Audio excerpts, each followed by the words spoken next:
Bonjour, bienvenue à tous à ce webinaire sur les travaux de l'Agence internationale de l'énergie et du programme de collaboration technologique Heat Pumping Technologies.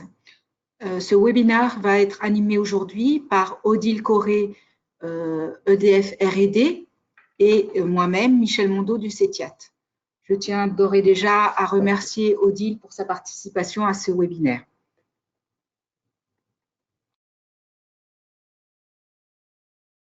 Ce webinaire est composé de quatre points. Nous aurons tout d'abord un point sur le rappel des activités de ce Heat Pumping Technology. Ensuite, je laisserai la parole à Odile Corré d'EDF pour nous présenter l'annexe 46 sur la production d'eau chaude sanitaire thermodynamique, avec les premiers résultats de l'annexe et les points particulièrement intéressants pour la profession. Et ensuite, je vous présenterai deux nouvelles annexes, leurs objectifs et programmes, une annexe consacrée à un système packagé qu'on appelle Comfort and Climate Box, que je vous décrirai, et une deuxième annexe nouvelle sur la numérisation et l'Internet des objets associés aux pompes à chaleur.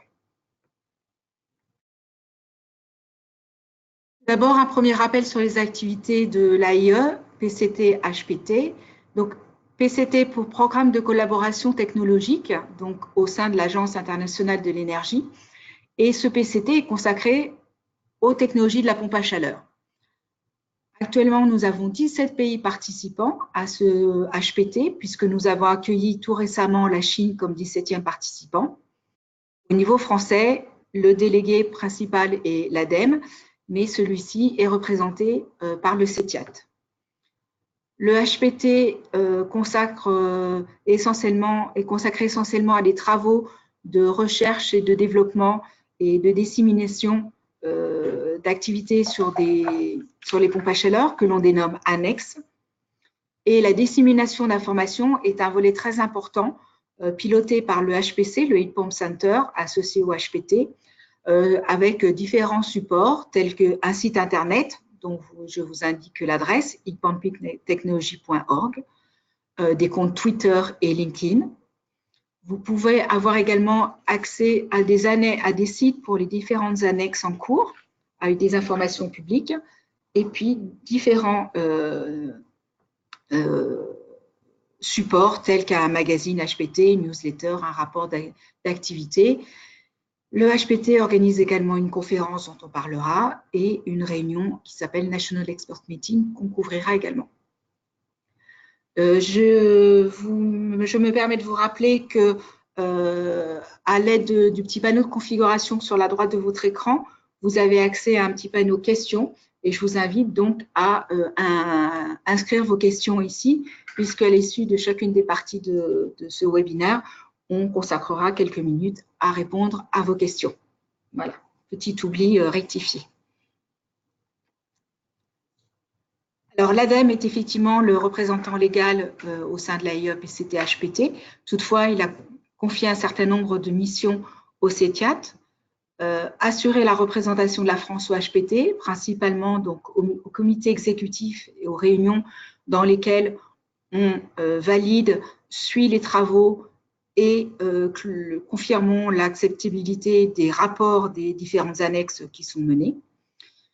Le deuxième volet est une mission de valorisation des activités du HPT auprès de la filière professionnelle française et la promotion de la participation active de la France aux travaux de ce HPT et tout particulièrement donc à ses annexes.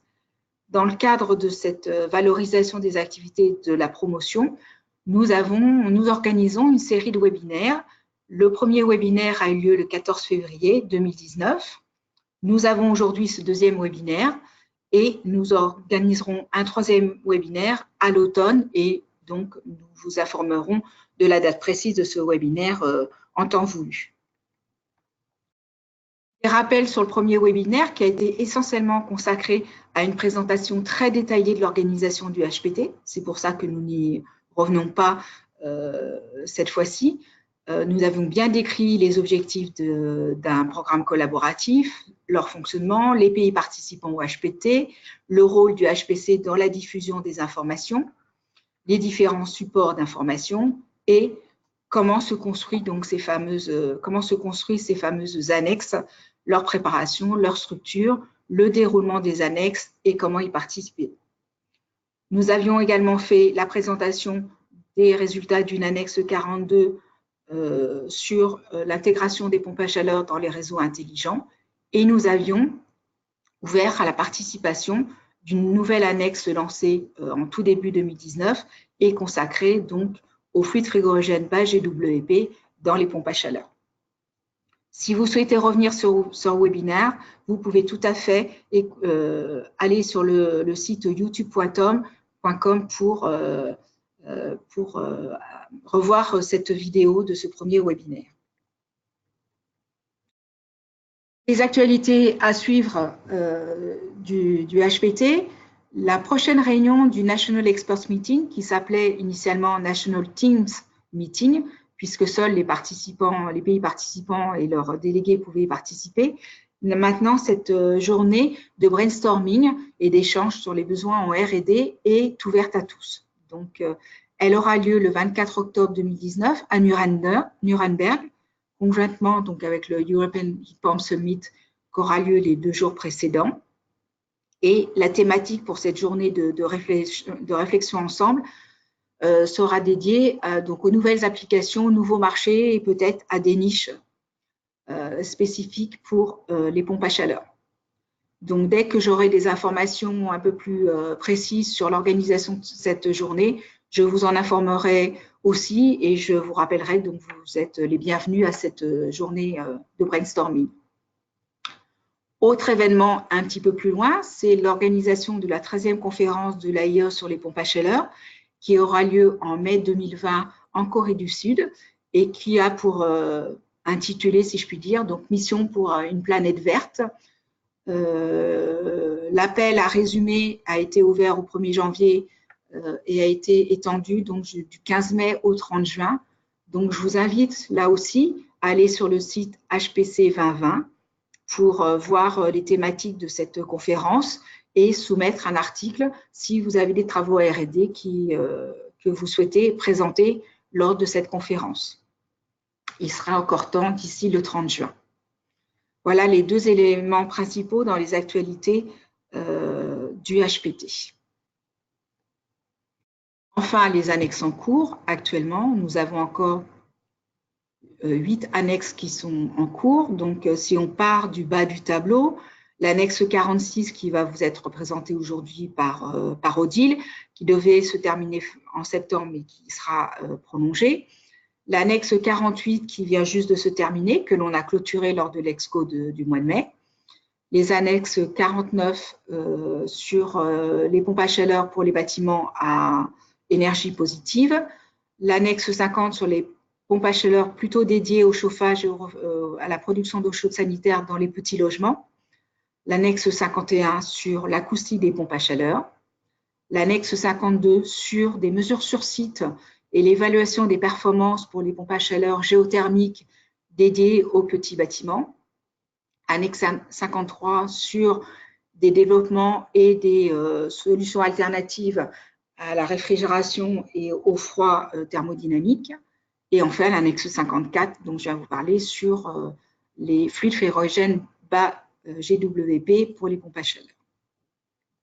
Et enfin, donc sur ces annexes en cours, vous voyez que la France participe à 4 de ces annexes sur les 8. Et enfin, les 2 nouvelles annexes que l'on va traiter aujourd'hui, l'annexe 55 qui s'appelle donc Comfort and Climate Box qui vient juste de démarrer, et une annexe qui n'est pas encore numérotée, je vous expliquerai pourquoi, sur la numérisation et l'Internet des objets pour les pompes à chaleur. Ces annexes étant respectivement pilotées par les Pays-Bas et par l'Autriche. Voilà pour ce bref rappel des activités de l'AIE PCT HPT. Donc, je suis à votre disposition s'il y a quelques questions. Alors, je vois que certains d'entre vous ont posé des questions. Les 2 premières, est-ce qu'on peut être financé pour participer à une annexe? La participation à une annexe est une contribution technique, je dirais bénévole des des partenaires, donc à chacun des partenaires de trouver le financement qu'il souhaite, mais il n'y a pas de financement organisé principalement pour participer à une annexe. Chaque contributeur s'occupe de son financement. Faut-il payer pour être membre d'une annexe? Non, on paye pour participer à une annexe, on paye en fait les frais de gestion, donc les frais administratifs, l'annexe étant gérée par cet operating agent. Donc oui, chacun des pays membres va contribuer aux frais de gestion, mais c'est par pays, non pas par membre individuel. Y a-t-il un risque qu'un pays, comme la Chine par exemple, oriente fortement les travaux? Non, parce que les travaux, ce qu'on appelle le programme de travail de l'annexe, le legal text, est qu'un document vraiment officiel sur le programme de l'annexe et on doit s'y tenir. Donc, il n'y a aucun risque que dans le déroulement de l'annexe, que l'on dévie fortement et qu'il y ait une emprise d'un pays ou d'un autre dans le déroulement de l'annexe. Donc, il n'y a pas de crainte à ce niveau-là. Comment faire si on veut participer à la réunion de Nuremberg en octobre? Aujourd'hui, on a la date, on a le lieu. Donc, dès que le HPT nous donne de plus amples informations sur les horaires, le lieu de la réunion, eh bien, je ferai une annonce auprès des gens qui ont participé à ce webinaire. Il y aura aussi des informations sur le site public du CETIAT et de l'ADEME, puisque c'est quand même le représentant principal au HPT. Donc, vous serez informé en temps et en heure sur cette réunion. Voilà, pas d'autres questions sur cette partie-là. Donc, on va revenir à la présentation générale. Et je vais passer la parole à Odile Corré.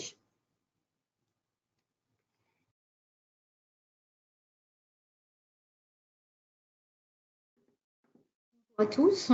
Donc, je vais vous parler aujourd'hui de l'annexe 46 qui est dédiée aux pompes à chaleur pour l'eau chaude sanitaire, qu'on a essentiellement traduit parmi les membres de cette annexe comme étant des chauffe-eau thermodynamiques. Alors, le contexte de la mise en place de cette annexe en 2016 était un marché du chauffe-eau thermodynamique en forte croissance en Europe, de manière plus contenue, mais également présente aux États-Unis et en Asie. On a constaté aussi des applications qui étaient très diversifiées d'un pays à l'autre, ainsi que des technologies, des performances et un potentiel qui était encore mal appréhendé. Les objectifs de cette annexe étaient donc de faire un état des lieux de la technologie, en premier lieu en rassemblant, structurant et analysant les données disponibles sur la production de CS thermodynamiques. Il s'agissait également d'identifier les opportunités de développement dans certains pays participants, mais qui n'avaient pas encore de marché. Et enfin, d'améliorer la connaissance de tous les acteurs de la filière et pas seulement des industriels fabricants. Alors, le déroulement et le programme, tout d'abord les participants, l'operating agent était des Pays-Bas. Il y avait également le Canada, la Corée, les États-Unis, la France, le Japon, le Royaume-Uni et la Suisse. Cette annexe a démarré en janvier 2016 et a été récemment prolongée jusqu'en juin 2020. Le programme de travail était assez classique, avec une première partie dédiée aux données de marché et aux produits, une deuxième partie qui concernait les modèles et systèmes d'eau chaude sanitaire. La partie 3 était dédiée plus à la modélisation du générateur lui-même, la partie 4 à des projets de R&D, et enfin, la partie 5 était dédiée à la mise en avant de projets exemplaires. Alors maintenant, partie par partie, je vais un peu présenter les résultats qui ont déjà été obtenus. Donc, on va commencer par la partie 1 qui était dédiée aux données marché et produits. Je vais vous présenter les données de pays qui ont pu répondre par rapport à leur marché. On va commencer par la France, où le marché des chauffe-eau thermodynamiques en 2018 était à 104 000 unités, avec une grosse partie dédiée au marché du neuf individuel, 61%, Et ces 61% de 104 000 unités représentent donc ces 65 000 chauffe-eau thermodynamiques représentent environ 62% des systèmes d'eau chaude sanitaire en maison individuelle neuve.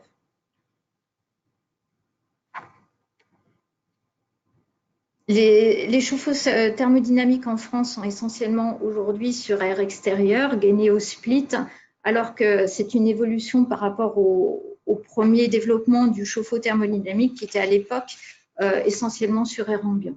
Donc là, on constate, je n'ai pas de données plus précises que 2000, enfin plus récentes que 2015, mais la tendance est vraiment à une plus grosse part des chauffe-eau sur air extérieur.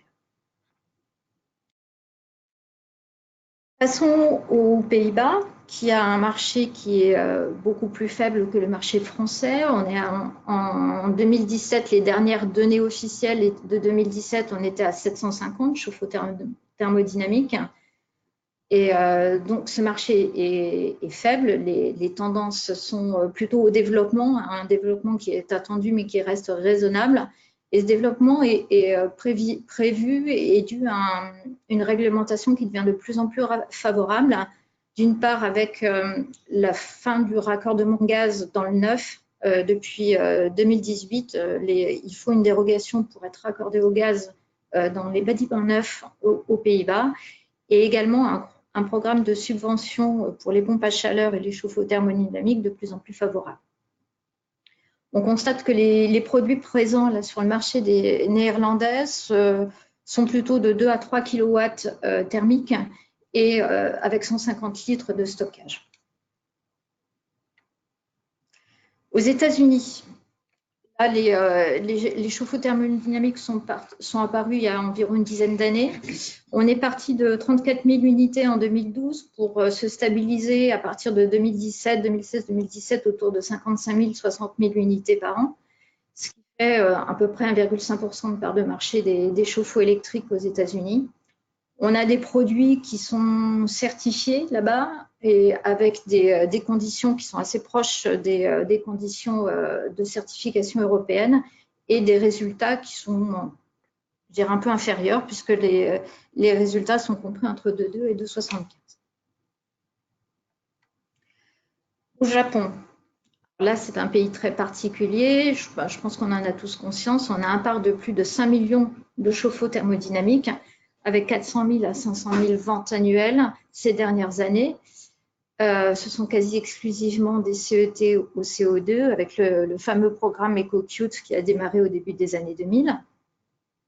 On constate l'émergence quand même de quelques produits au R32.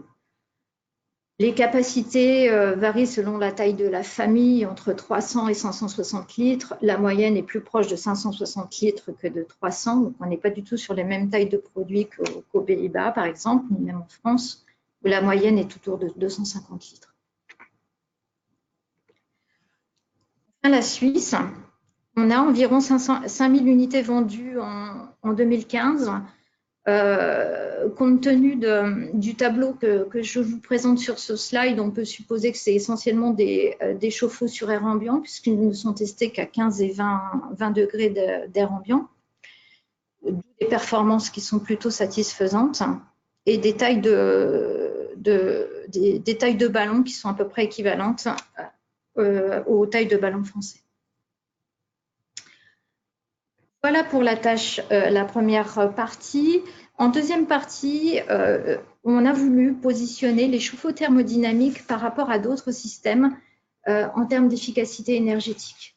On s'est donc intéressé à la fois aux autres systèmes de production d'eau chaude sanitaire et également à tous les modèles réglementaires qui permettaient finalement d'évaluer les différentes performances des différents systèmes. Donc déjà, cette partie, c'est composée de 3 tâches particulières. D'abord, identifier les systèmes qu'on souhaitait comparer au chauffe-eau thermodynamique, définir une chaîne d'efficacité énergétique pour pouvoir les comparer, et enfin, faire des calculs à partir de données moyennes ici des parcs des différents pays participants. Alors, les différents systèmes, ils sont listés ici. Je ne vais pas tous les détailler. On a des produits qui sont à la fois individuels et des produits qui sont collectifs. On a des systèmes qui produisent à la fois de l'eau chaude sanitaire et du chauffage, et des systèmes qui ne produisent que de l'eau chaude sanitaire. Je vous laisserai les regarder plus attentivement ultérieurement. On a ensuite, de manière assez évidente, décrit une chaîne d'efficacité énergétique qui va de l'énergie primaire à l'eau chaude produite, avec différentes étapes. À l'intérieur de cette chaîne d'efficacité, on a également l'efficacité globale qui va de l'énergie primaire à l'énergie délivrée au moment à la sortie du système, du générateur. Et enfin, on a de manière plus restreinte l'efficacité du générateur lui-même, avec son système de stockage, qui est décrit ici sur le schéma comme CPMO SPF4, qui est issu du projet européen CPMO, qui commence à devenir célèbre et qui avait défini 4 frontières d'efficacité énergétique. La frontière 4 étant la plus large et comprenant allant de l'énergie finale à la sortie du générateur. À partir de là, on a finalement comparé les systèmes, évalué les performances des systèmes selon les différentes efficacités qu'on a pu définir dans cette chaîne d'efficacité énergétique.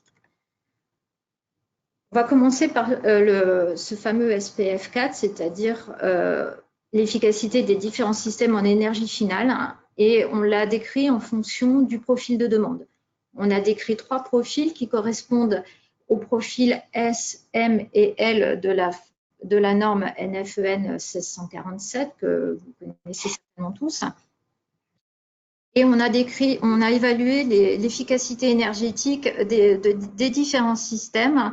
Alors, sur la gauche du graphe, nous avons les systèmes combinés chauffage plus eau chaude sanitaire, mais individuels. Ensuite, nous avons les systèmes eau chaude sanitaire seulement, mais systèmes individuels. Enfin, sur la droite, nous avons les systèmes collectifs. On voit que les meilleurs systèmes, de manière évidente, puisqu'on est en énergie finale, sont les systèmes thermodynamiques, et que les moins bons sont les systèmes énergie fossile. On constate également que le profil de soutirage plus ou moins important met en évidence l'impact des pertes de stockage sur l'efficacité énergétique.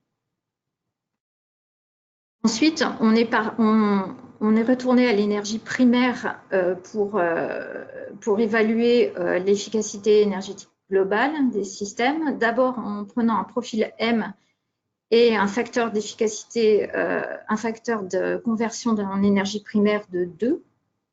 C'était décidé parmi les participants, il ne correspond pas forcément aux 2,58 français, mais c'était à l'échelle internationale, on a décidé de prendre ce facteur de 2.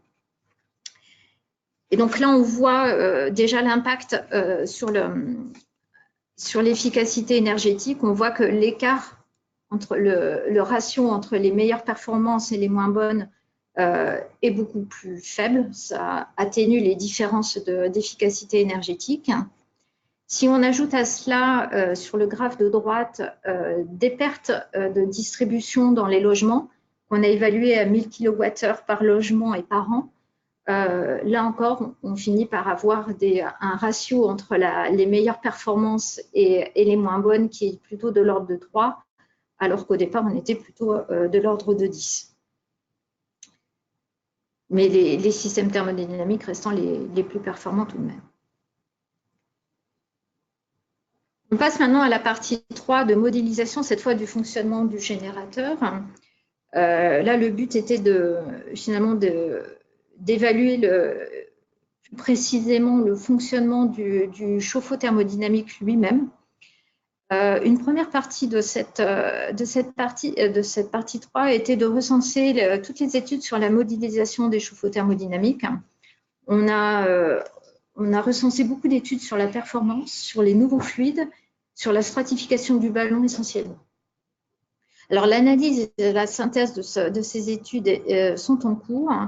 Elles seront présentées sous la forme d'un workshop lors de la 13e conférence sur les pompes à chaleur en Corée du Sud en mai 2020. Et enfin, à l'intérieur de cet H3 ont été développés 2 outils de modélisation qui ont été élaborés à partir d'outils détaillés qui ont été réalisés par EDF et l'INSA de Lyon dans le cadre d'une thèse précédemment. Alors, c'est en gras et en italique, non pas parce que c'est drôlement plus important que le reste, mais simplement parce que je vais vous développer cet aspect-là maintenant. Alors, ces 2 petits outils de modélisation qui ont été développés donc, sont basés sur un modèle détaillé qui a été fait sous DIMOLA et validé expérimentalement. Ces outils sont valables uniquement pour les chauffe-eau thermodynamiques sur air extérieur, avec des profils de soutirage qui sont compris entre S et L, c'est-à-dire vraiment pour les maisons individuelles. Ces chauffe-eau thermodynamiques, ces modèles ne sont pas valables pour les chauffe-eau thermodynamiques au CO2, ils ne prennent pas en compte les cycles transcritiques. Et ils sont basés sur un profil de régulation assez classique pour la France. Alors, pourquoi 2 outils? Le premier est un outil un peu global qui est basé sur des valeurs moyennes et qui est destiné plus à évaluer un parc de chauffe-eau. Et donc, il prend en compte des valeurs moyennes de volume de ballon, de profil de soutirage, de perte thermique et de composition d'une famille, par exemple. Seulement quelques valeurs sont modifiables par l'utilisateur, c'est-à-dire en gros le climat via le pays, la ville concernée par l'étude. Et les sorties sont le COP moyen, les consommations annuelles d'eau et d'électricité et les économies d'énergie qui peuvent être faites par rapport à un système de référence. Un outil plus particulier a été développé où là, est destiné finalement à étudier un chauffe-eau thermodynamique dans un cas plus particulier, où là, l'utilisateur va pouvoir lui-même rentrer son profil de soutirage basé sur des profils S, M et L, mais avec la possibilité de faire un coefficient multiplicateur pour augmenter ou réduire le profil, mais sans changer sa répartition journalière. Il peut modifier la localisation et le climat, le volume du ballon, le système de référence et éventuellement quelques paramètres géométriques dans une version ultérieure. Les sorties sont les mêmes que précédemment, mais pas à l'échelle du parc, à l'échelle juste de ce chauffe-eau qui sera décrit. Voilà pour la partie modélisation. La partie R&D est un peu moins élaborée pour l'instant. Elle sera basée sur des rapports nationaux de l'état de la recherche dans les pays participants. Ces rapports sont en préparation, ne sont pas tous collectés. Et ces rapports serviront à la rédaction de 2 roadmaps. La première sur la R&D sur la production de CS thermodynamique. Et la deuxième sera plus dédiée aux fluides frigorigènes pour le CS thermodynamique. La tâche numéro 5, dédiée au projet exemplaire, est dédiée à la mise en valeur de démonstrateurs qui sont déjà existants et des opérations de monitoring.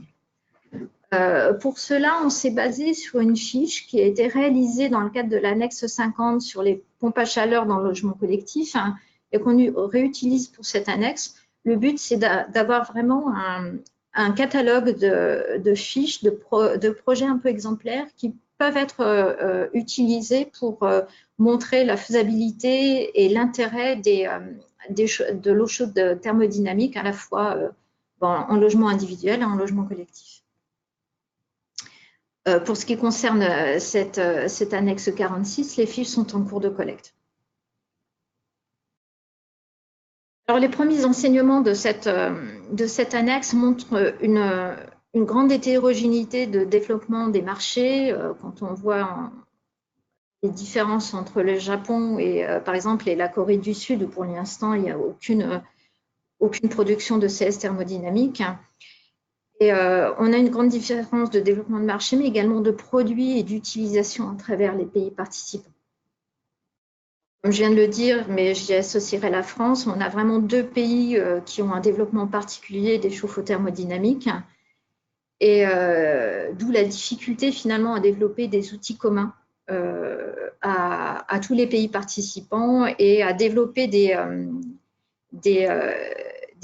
outils qui permettent un développement qui soit valable pour tous les participants. En revanche, il est parfaitement envisageable de développer finalement des outils d'aide en fonction des zones géographiques. On voit bien qu'il y a une communauté de produits qui est valable pour toute l'Europe et qui permet d'avoir vraiment des outils à disposition de l'ensemble des participants européens. Une dernière partie avant de vous laisser, il s'agit de la communication. Dans le cadre de cette annexe 46, une première publication a eu lieu dans le cadre de la 12e conférence sur les pompes à chaleur qui a eu lieu en 2017 à Rotterdam. Un workshop qui sera plus dédié à la modélisation et à la R&D sera organisé lors du congrès international du froid en 2019 à Montréal, en août 2019. Et un workshop final sera donc organisé en Corée du Sud lors de la 13e conférence sur les pompes à chaleur en 2020, en mai 2020. Et je vous rappelle que vous pouvez trouver tout un nombre d'informations sur le site dédié à cette annexe 46, dont l'adresse est inscrite sur ce slide. Je vous remercie pour votre attention et je vais aller chercher vos questions éventuelles. De Michel.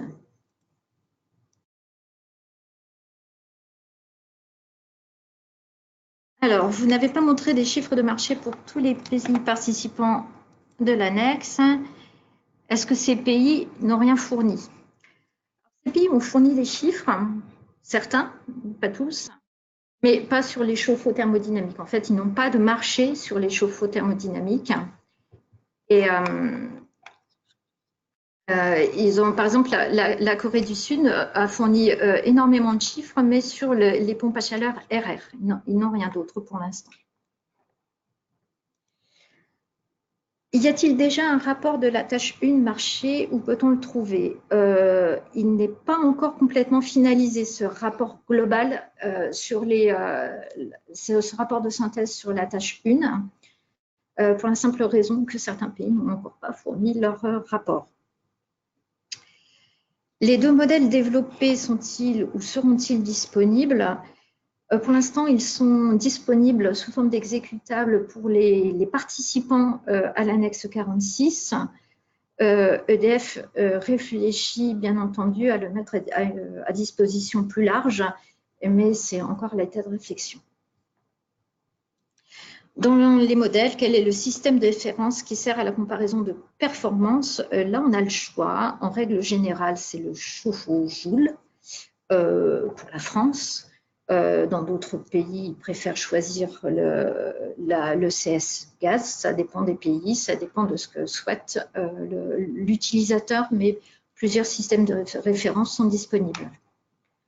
Difficulté à développer des outils communs au pays. Pouvez-vous donner un exemple de difficulté? Typiquement sur les outils, là, les modèles qui ont été développés dans le cadre de la tâche 3, ces outils-là ne sont pas valables pour les chauffe-eau thermodynamiques au CE2, alors que c'est l'unique chauffe-eau thermodynamique qui est utilisé au Japon. Donc, les modèles sont très, très intéressants pour les pays européens, mais sont complètement inopérants pour le Japon, qui est quand même le principal marché mondial, ce qui peut paraître dommage. Et alors, à la question de savoir si les Japonais vont développer leur propre modèle, sans doute l'ont-ils déjà fait, mais nous n'en avons pas entendu parler.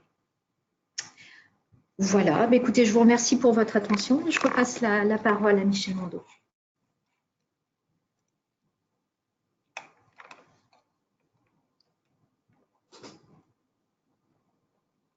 Merci Odile pour la présentation de ces premiers résultats de l'annexe 46. Donc, je vous rappelle que continuez à nous poser des questions via le petit onglet questions à droite du panneau de configuration.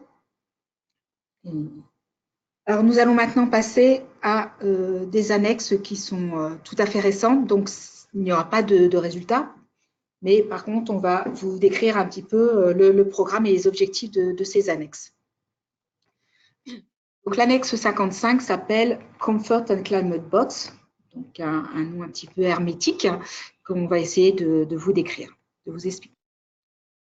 L'annexe 55, elle porte le numéro 55 pour notre Heat Pumping Technology, mais c'est une annexe jointe entre notre PCT et un autre PCT ICES pour Energy Conservation through Energy Storage. C'est une volonté assez forte d'essayer de trouver des liens entre les différents, ou des associations entre les différents PCT, parce qu'il y a beaucoup de sujets communs, et donc du coup, c'est un exemple typique. Donc, annexe jointe, l'autre particularité de cette annexe 55, c'est qu'elle a été développée dans un contexte particulier qui est celui de la mission innovation. Alors, la mission innovation, qu'est-ce que c'est? En 2 mots, disons que c'est un accord, un agreement entre différents pays européens, plus la Commission européenne et d'autres pays internationaux, d'établir des coopérations ensemble sur des sujets permettant donc de répondre à la problématique du réchauffement climatique. Et ceci se décline en différents challenges, donc Innovation Challenge, dont le numéro 7 est intitulé Affordable Heating and Cooling of Buildings.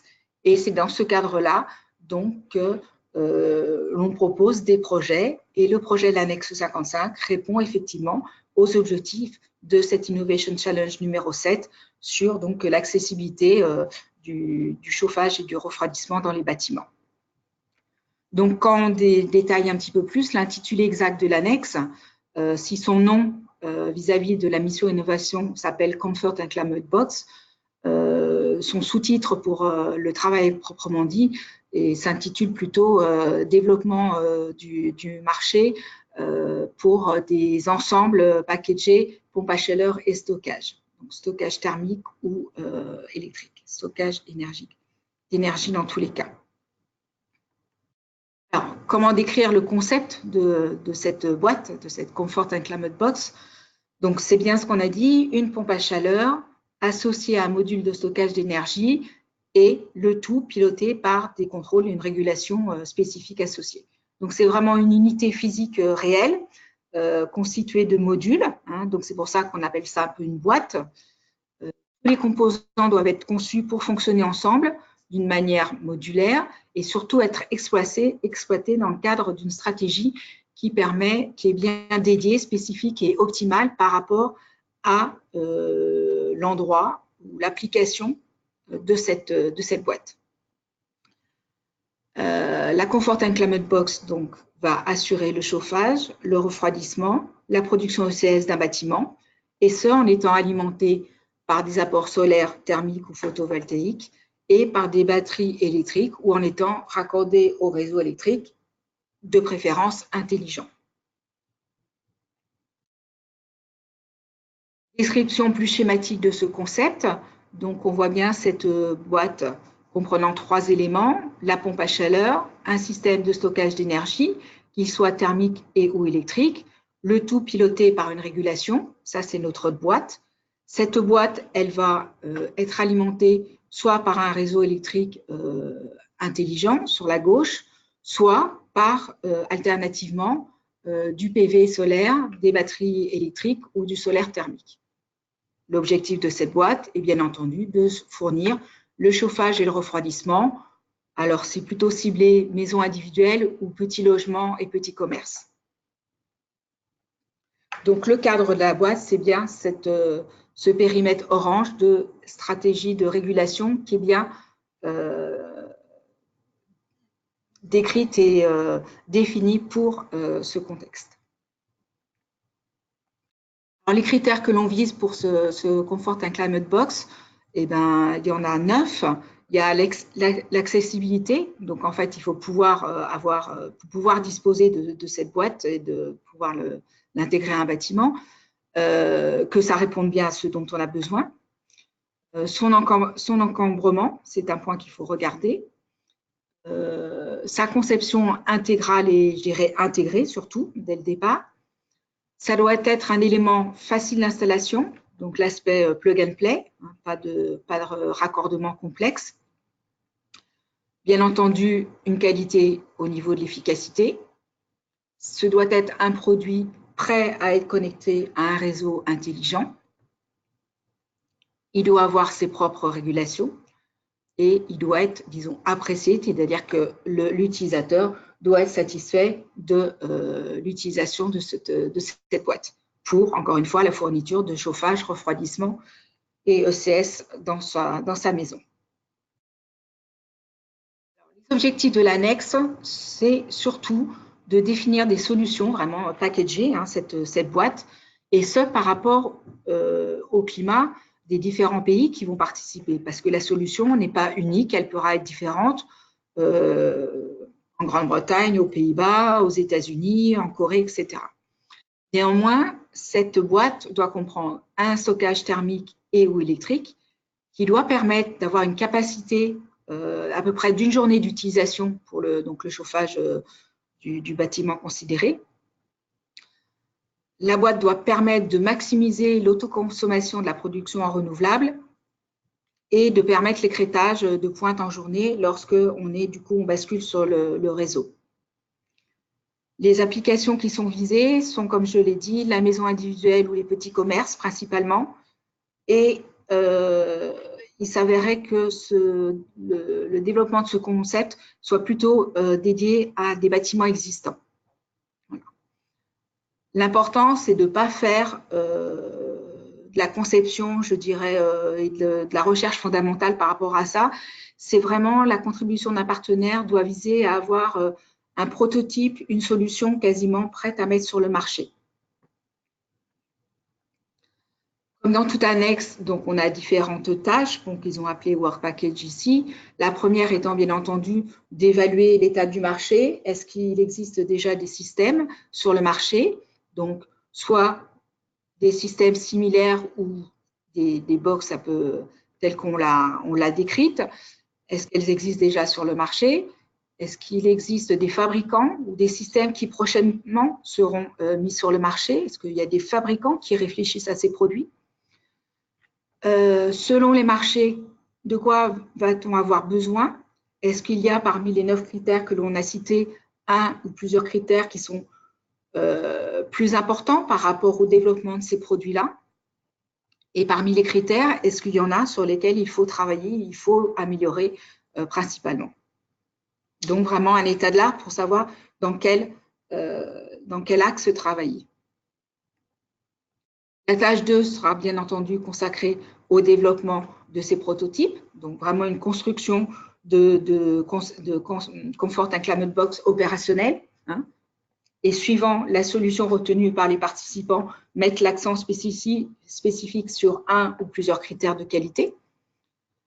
Les prototypes, donc, comme je l'ai dit, doivent être proches du marché, donc ce n'est pas une recherche fondamentale. Il doit pouvoir être conçu avec des équipements, des composants que l'on trouve actuellement sur le marché, et c'est vraiment un assemblage optimisé qui va être créé. Une fois que ces prototypes seront développés, il y aura une phase d'essai, soit des essais en laboratoire, voire sur site si possible, et devant permettre d'évaluer, de définir des indicateurs de performance, parce que ces Comfort and Climate Box, c'est pas qu'une pompe à chaleur, c'est pas un stockage, c'est un ensemble répondant à une finalité, et il faut pouvoir définir des indicateurs correspondants, bien spécifiques. Tous ces éléments devraient permettre de rédiger une feuille de route et de définir des conditions pour une mise en œuvre réussie de ces boîtes. Quels sont les enseignements que l'on peut tirer sur chacun des marchés du développement et de l'expérimentation de ces Comfort and Climate Box? quels sont les domaines où il faut prêter le plus attention pour qu'un développement puisse avoir lieu. Comment le développer, quelles sont les différentes actions qu'on doit mener sur les marchés nationaux ou locaux par rapport à ça. Au niveau des gouvernements, quel rôle doivent-ils jouer? Comment peut-on intégrer les bureaux d'études, les installateurs? Quel est le rôle à jouer au niveau des industriels, tant au niveau des pompes à chaleur que des systèmes de stockage? Chacun a un rôle et il faut savoir comment on peut s'associer pour développer ces Comfort and Climate Box et les diffuser. Et bien évidemment, dernière tâche, comme dans toute annexe, l'organisation et la diffusion des informations. Sinon, le travail réalisé n'a un intérêt très limité, ce qui n'est pas l'objectif des programmes collaboratifs tels que le nôtre. Donc, le legal text qui définit les objectifs, le programme de travail et le déroulement de l'annexe 55 a été adopté par le comité exécutif en mars 2019. L'Operating Agent est un organisme du Pays-Bas. Et alors là, on a une annexe un petit peu particulière parce que contrairement aux autres annexes où tous les participants doivent cofinancer les frais de gestion administrative de l'Operating Agent, pour cette annexe 55, c'est les Pays-Bas qui financent l'annexe, donc uniquement les frais de gestion d'organisation. Donc, c'est le RVO qui, en fait, on pourrait dire l'équivalent un petit peu de l'ADEME. C'est une agence gouvernementale au sein du ministère des Affaires économiques et du Climat, donc qui va prendre en charge l'administratif de l'annexe. Annexe démarrée, enfin lancée en mars 2019, alors avec déjà pas mal de pays, donc l'Autriche, le Canada, la Grande-Bretagne, l'Italie, les Pays-Bas bien entendu en tant qu'operating agent, la Suède et la Suisse qui ont décidé donc de participer à cette annexe. Annexe qui est partie pour une durée de 2 ans et demi et qui devrait donc se clore en juin 2021. Comme toute annexe, vous trouverez sur le site dédié des informations. Donc, à ce jour, encore peu d'informations, bien évidemment, puisque l'annexe vient d'être lancée, mais au fur et à mesure, il y aura des informations publiques sur cette annexe. Là, voilà un petit peu comment vont se répartir le déroulement des différentes tâches pour une finalisation en 2021. Donc, la réunion de lancement a eu lieu en janvier 2019. Il y a une réunion de travail qui aura lieu les 3 et 4, voire 3 au 5, alors Odile me dit du 3 au 5, moi j'avais du 4 au 5 juillet à Paris. Donc là, dès qu'on a des informations, on vous les transmet si vous souhaitez participer à cette réunion, ce qui peut vous permettre, comme observateur, de venir voir un petit peu les différents participants, comment vous pouvez éventuellement vous intégrer et vous prononcer pour une participation à cette annexe. La réunion suivante étant planifiée en octobre au Fraunhofer ISE à Freiburg. Dans le cadre de l'European Heat Pump Summit, donc un jour avant, il y aura un workshop dédié à l'annexe 55. Et dans le cadre du summit, il y aura une présentation des travaux de l'annexe 55 le 22 octobre. Voilà. Donc, une annexe qui démarre relativement fort et à laquelle je vous convie de participer si le sujet vous intéresse. Voilà. Donc, a-t-on des questions sur cette annexe?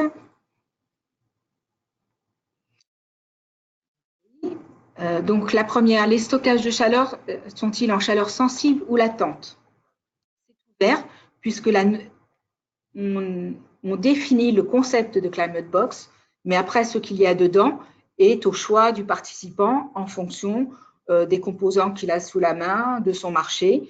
Donc, autant pour le stockage que pour la pompe à chaleur, il n'y a pas de limite. Ça peut être à la limite une pompe à chaleur au CO2, utilisant n'importe quel fluide thermodynamique. Le cycle n'est pas précisé. Le stockage peut être effectivement en chaleur sensible ou latente ou électrique. tous les développements sont les bienvenus et le principal, c'est qu'ils répondent aux critères de qualité ou à la plupart des critères de qualité qui définissent ce concept. Les stockages de chaleur étudiés sont-ils à détente directe ou sur boucle d'eau? La réponse est la même. C'est ouvert, il n'y a pas de limite dans la réflexion et dans la notion de la concrétisation, je dirais, de ce concept. La box n'est alimentée que par l'électricité du solaire thermique, pas de couplage avec une chaudière ou un réseau de chaleur. Alors, avec électricité, oui. Alors, électricité, réseau ou PV, solaire thermique ou batterie, pas de couplage a priori avec une chaudière, ça c'est sûr. Avec un réseau de chaleur, je ne saurais pas répondre comme ça. C'est un package, donc il y a peut-être la notion d'autonomie un petit peu. Donc, ça serait moins autonome si la box était raccordée à un réseau de chaleur. Donc, je n'ai pas de réponse oui ou non, mais j'opterais plutôt pour le non également pour le réseau de chaleur, pour que le package, la box soit réellement autonome. Qu'est-ce que vous appelez un réseau intelligent? Eh ben, c'est un réseau qui sera associé. Alors, comment dire, on en a parlé la dernière fois sur les réseaux intelligents. Je me suis pris de cours là. C'est des réseaux qu'on va pouvoir écréter, qui vont pouvoir admettre de l'électricité à la fois renouvelable, être piloter des appareils qui vont pouvoir être mis un petit peu en stand-by pour pouvoir écréter ce réseau. Voilà, c'est le pilotage du réseau en fonction de l'offre et de la demande, enfin de la demande et de ce qui arrive dessus en termes d'énergie renouvelable. Concernant la prénormalisation, sera-t-elle uniquement sur le couplage pack-stockage ou aussi sur la partie stockage seule? Prénormalisation, non, c'est sur la conception de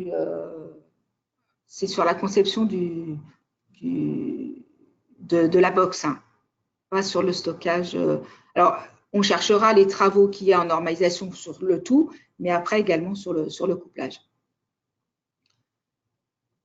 La participation de la France aujourd'hui, on est là pour vous présenter cette annexe. Lors du développement du Legal Text, il n'y avait pas de volonté ou pas de velléité de la France d'y participer. L'objectif de cette présentation aujourd'hui, c'est de voir votre intérêt. Donc, si vous êtes intéressé par participer, on peut soit avoir un participant français, soit établir un groupe de travail avec plusieurs participants. Donc, ça sera dans tous les cas un seul acteur, enfin un seul participant, la France, mais avec plusieurs acteurs concrètement. Voilà, donc je vais vous dire à la fin de la présentation du webinaire comment nous contacter. Mais si vous êtes prêt à participer, je suis tout à fait disposée à recevoir cette participation et à l'organiser.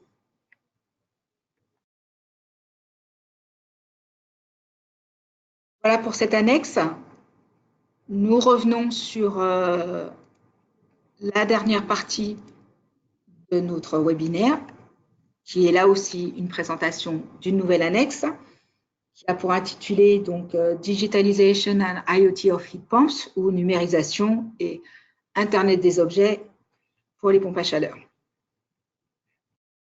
Alors, cette annexe, elle émane d'une idée qui avait été proposée, développée, donc lors du National Teams Meeting d'octobre 2017.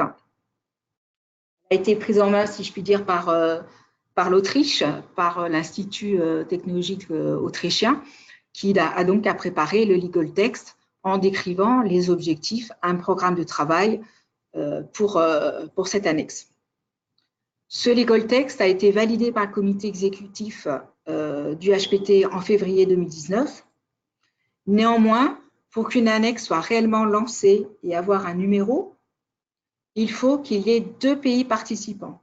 Or, à ce jour, nous n'avons qu'un pays participant, qui est bien entendu l'Autriche, puisque c'est le pays qui se propose pour être l'operating agent. Donc, tant que nous n'avons pas d'autres pays participants, l'annexe ne peut pas être lancée et ne peut pas avoir un numéro.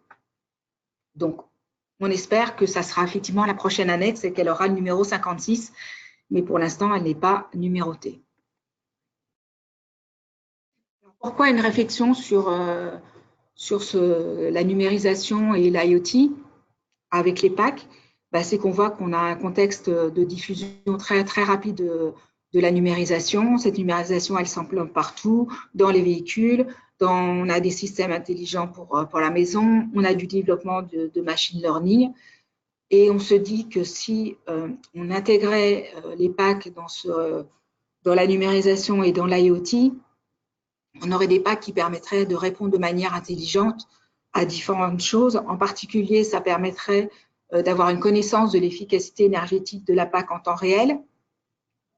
Ça permettrait une utilisation peut-être plus flexible de l'électricité par cette pompe à chaleur. Ça permettrait d'optimiser le profil de charge aussi de la pompe à chaleur, si on sait comment elle est réellement utilisée, tout en conservant aussi un compromis optimisé entre le confort pour l'usager et les coûts d'exploitation. Donc ça, ce sont des objectifs qui permettraient d'avoir une PAC optimisée en y implantant de la numérisation et de l'IoT. Pour qu'une pompe à chaleur devienne un outil, enfin pas un outil, ou un objet IoT, il faut qu'elle soit équipée d'électronique, de logiciels, de capteurs, qu'elle ait un réseau, une connectivité au réseau. Il faut qu'elle puisse permettre non seulement de récolter des informations, mais de les échanger avec d'autres éléments et de bénéficier de cette analyse pour pouvoir être pilotée de manière efficace. On peut supposer aussi que la PAC, une fois qu'elle est équipée de cette technologie IoT et qu'elle est connectée à d'autres éléments, elle contribuera aussi à la décarbonisation de la chaleur. Donc voilà, son fonctionnement optimisé doit contribuer à cet axe-là également. Alors, l'Autriche avait mis en avant un rapport que l'Agence internationale de l'énergie avait rédigé sur la numérisation et l'IoT et qui mettait en avant deux choses. D'abord, l'utilisation de la numérisation dans les bâtiments. Ils envisageaient une réduction possible de 10% de la consommation énergétique des bâtiments par l'apport de la numérisation, en ayant une meilleure connaissance de l'utilisation des équipements au sein du bâtiment. D'abord, en passant donc par le comportement de l'usager. Si on connaît le comportement de l'usager, on peut anticiper les besoins et adapter le comportement des équipements. De ce fait, on peut aussi améliorer le confort et l'efficacité énergétique de ces équipements, et donc en particulier de la pompe à chaleur. Et l'analyse de ces données permet aussi une maintenance prédictive qui va aussi entraîner une meilleure efficacité des équipements. Néanmoins, le rapport avait mis quand même l'accent aussi sur trois concepts clés liés à la cybersécurité et la confidentialité. Il faut que la numérisation mette en avant dès le départ au niveau du process de conception les aspects sécurité, que ça soit pris en compte dès le départ. Il faut qu'il y ait une certaine résilience dans l'appareil de façon à ce qu'il soit capable de fonctionner même en cas d'attaque extérieure, cyberattaque. Et puis, il faut apprendre, comme dans tout domaine, la cyberhygiène, c'est-à-dire avoir connaissance des bonnes pratiques et des précautions à prendre pour organiser, collecter et protéger les données qui sont sensibles face à ces attaques externes. Voilà. Donc, c'est toute une démarche nouvelle dans cette approche de numérisation. Et un point important est cette notion de cybersécurité et de confidentialité. Et il faut bien en avoir conscience si on entraîne les pompes à chaleur dans ce domaine-là également. Il y a déjà des approches de numérisation et d'IoT pour les PAC.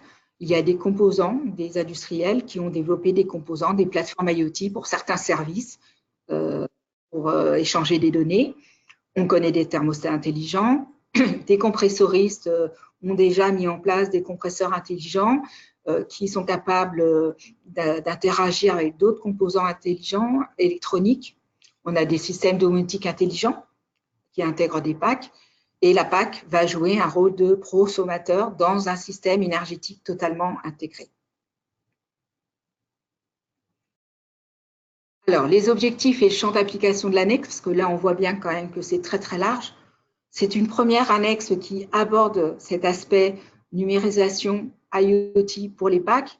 Donc, l'objectif principal, c'est une compilation des connaissances et comment on peut utiliser ces connaissances de l'IoT dans les pompes à chaleur. Là, dans le petit diagramme que l'on voit, si on va à la pointe du triangle, là, on a une pompe à chaleur qui est connectée au web ou au téléphone, bon, au cloud. Voilà, là, il n'y a pas d'IoT parce que la PAC, elle communique avec rien d'autre qu'avec son utilisateur. Quand on descend dans le diagramme, c'est là qu'on a donc une connectivité entre plusieurs équipements dans le web et il va y avoir un échange d'informations, une collecte d'informations, un échange d'informations pour le bien de l'ensemble des équipements. Voilà. Et c'est là qu'intervient l'annexe. On va essayer de travailler sur la connaissance de cette numérisation pour passer plus tard à un élargissement de la connectivité de la PAC à d'autres éléments possibles. Les thèmes qui vont être traités, c'est principalement les données et les interfaces. Quelles données va-t-on traiter? À quel niveau de décision? Est-ce que c'est au niveau du composant de la PAC? Est-ce que c'est au niveau de la PAC elle-même, du bâtiment, voire de la ville ultérieurement? Comment récupérer ces données? Comment les échanger? Quelles sont les interfaces dont on a besoin pour ça? Une fois qu'on a ces données, il faut pouvoir les analyser. Donc, il faut créer des algorithmes de type machine learning. Il faut pouvoir équiper les PAC de ce qu'on appelle des soft sensors. Donc, ce sont des capteurs à la fois qui récupèrent des données, mais qui sont capables, via des modèles, de recalculer d'autres données qui ne sont pas directement mesurables. Et ensuite, il faut identifier donc, les services qui vont être rendus par l'IoT, en termes d'identification sécurisée de la pompe à chaleur, en termes d'agrégation des informations, donc la collecte, collecte et agrégation, comment on utilise ces données qui vont permettre d'agir sur les différentes pompes à chaleur qui sont connectées, et puis la compatibilité des protocoles. Il va falloir communiquer et interagir entre les différents éléments.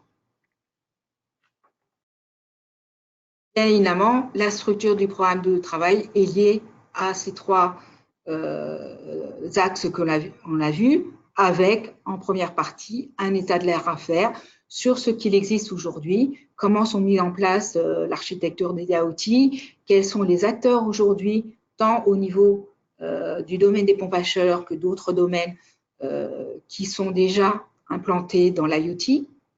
La tâche 2 sur les interfaces, acquisition des données, traitement des données, comment on peut intégrer des systèmes existants qui ne sont déjà pas équipés, comment les équiper ultérieurement pour les associer dans cette numérisation, avec un volet pareil d'examen des activités de normalisation. La tâche 3 sur l'analyse des données.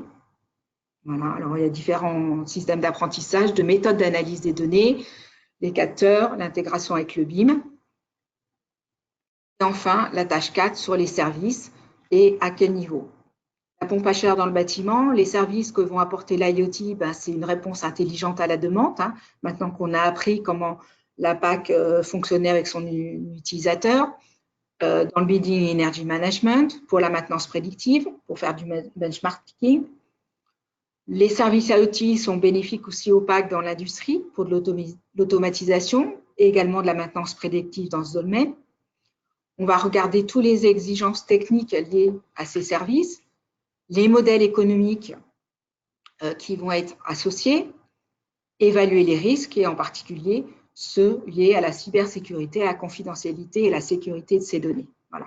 Quelles sont des procédures à mettre en place, les règles de confidentialité, il y a des obligations légales et ça, ce sont des examens qu'il faut faire de façon très, très approfondie. Comme toute annexe qui se respecte, une dissémination des connaissances, sachant que là, la diffusion va se faire essentiellement au niveau des constructeurs OEM, des fabricants de packs, des associations nationales de pompes à chaleur et bien entendu des autorités de réglementation, ou plus facilement en anglais, les policy makers.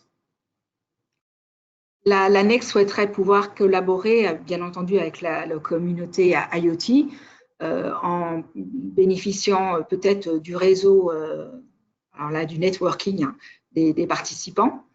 Il y aura certainement des interactions, au moins des échanges d'informations avec d'autres annexes connexes, peut-être avec celle qu'on a vue avant, la Comfort and Climate Box.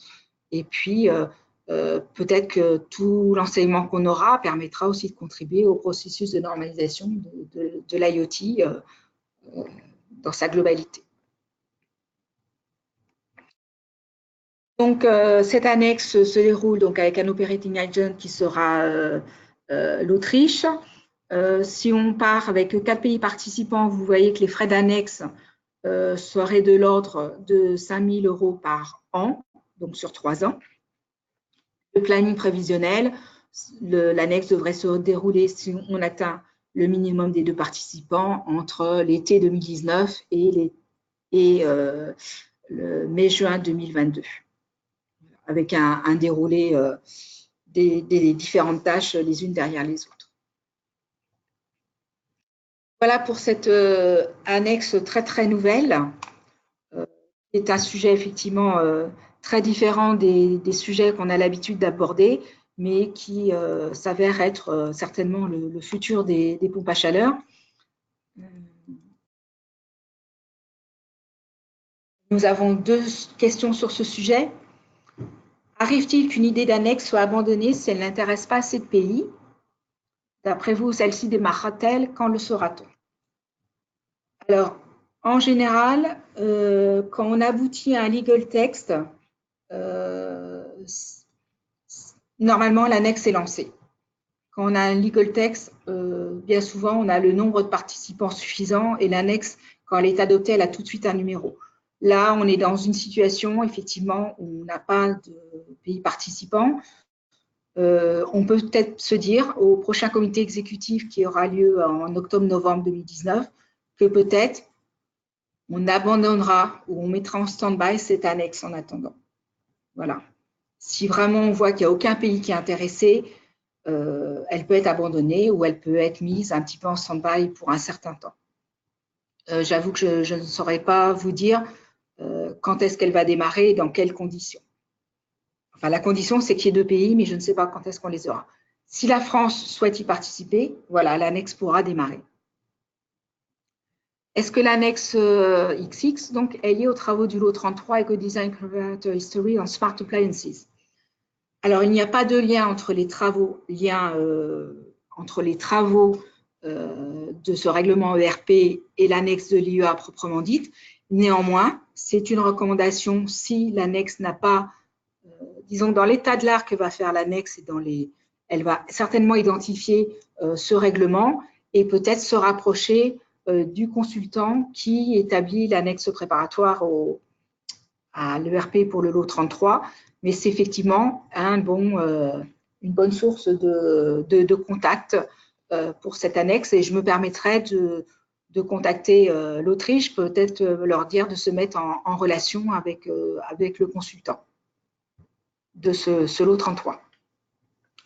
Y a-t-il au sein de l'une ou l'autre des annexes un projet de confrontation des potentiels des 2 solutions IoT et CCB en termes d'efficacité énergétique et ou d'impact global? Alors, je pense qu'il y aura déjà un travail totalement dissocié entre les 2 annexes. Néanmoins, ils vont avoir des échanges d'informations et ultérieurement, peut-être on pourra faire quelque chose un petit peu de combiné. Ça me semble, compte tenu des deux objectifs qui sont très quand même nouveaux dans les 2 annexes, hein, ce côté package autonome, avec une stratégie de contrôle hyper optimisée, etc. C'est quelque chose d'innovant. L'IoT, la numérisation, c'est aussi un domaine très innovant dans nos domaines techniques. Donc, je pense que ça sera un peu prématuré d'essayer de joindre les 2 annexes. Mais l'échange d'informations au cours du déroulement des 2 annexes permettra peut-être après d'avoir un niveau au-dessus plus d'analyse plus globale. Qui pourrait développer et financer l'infrastructure de stockage de ces données pour les agréger? Ceci est à prendre en compte car le coût de stockage des données et la maintenance n'est pas négligeable. Je n'ai pas de réponse à cette question. Je pense que c'est aussi une question qui doit être abordée dans l'annexe XX. Ouais. Comment cette infrastructure est financée, je ne sais pas. J'avoue être aussi assez novice dans le domaine et donc je me permettrai aussi là de rapporter la question aussi à l'operating agent.